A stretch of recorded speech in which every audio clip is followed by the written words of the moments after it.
ay rated SPG. Striktong patnubay at gabay ng magulang ang kailangan. Maaaring may masiselang tema, lengguwahe, karahasan, sexual, horror o droga na hindi angkop sa mga bata.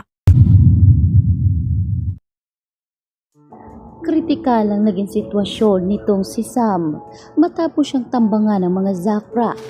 Kaya sa pagkakataong ito ay todo hanap ng paraan ng dalaga kung paano niya matatakasan ng buhay itong si Lucas Zafra dahil hindi siya titigilan ng mga ito hanggat hindi siya napapaslang. Katakot-takot naman ngayon ang pag-aalala ni Isabel lalo't hindi nga siya ina-update ng anak mula umaga hanggang gabi kaya hindi niya maiwasan ang mag-alala lalo pa na ito ang unang pagkakataon na hindi nga kumukontak sa kanya ang anak. Kaya naman kinausap niya si Max na kumustahin ang kanyang kapatid. Ngunit tila walang pag-aalala si Max tulad ng kanyang ama si Ricardo. Kaya naman tumigil ang mundo nitong si Sam nang biglangang tumawag ang mga kasama nito at nalaman na natambangan umano itong si Samantha Jacinto kaya halos mag-init ang pagkatao ni Isabel dahil hindi niya kakayanin kapag nawala na naman siya ng anak. Kaya dali-dali niyang pinuntahan si Ricardo at doon ay tinanong niya kung kinumusta nga ba ni Ricardo si Sam. Nabalitaan kasi niya na tinambangan si Samantha at wala siyang ideya kung nasaan na ngayon ang anak. Sisisihin umano nitong si Isabel si Ricardo oras na may mangyari kay Samantha dahil sa pagiging walang pakialam nila dito. Kaya ikinagulat ni Ricardo ang balita ni Isabel. Agad siyang tumawag sa NCIA upang klaruhin ang lahat at dito nga pinatotohanan ito ni Delgado.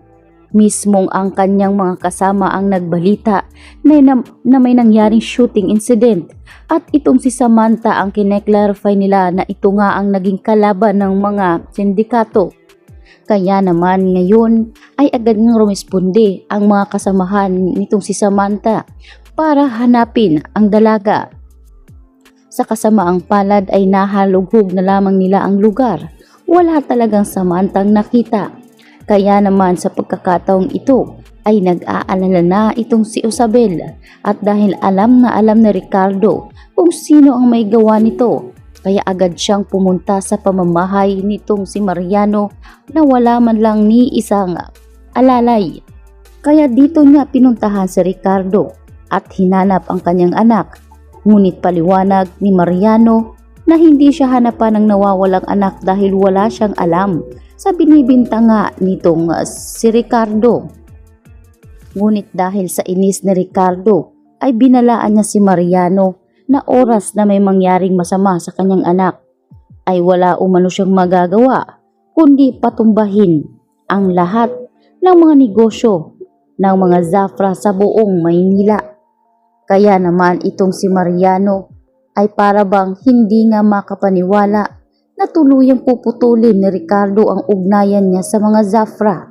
Samantalang matindi naman na ang takot ng asawa nitong si Mariano dahil alam na alam niya kung paano kumilos si Ricardo at alam niya na kapag nagbitaw ito ng salita ay tutuparin niya. Kaya naman nag-aalala tuloy itong asawa ni Mariano na baka tumaob sila bigla. Kaya naman kinausap nga nito si Ricardo at sinabing wala talaga silang alam sa nangyayari ngayon dahil wala rin silang ideya sa mga sinasabi ni Ricardo tungkol nga kay Sam.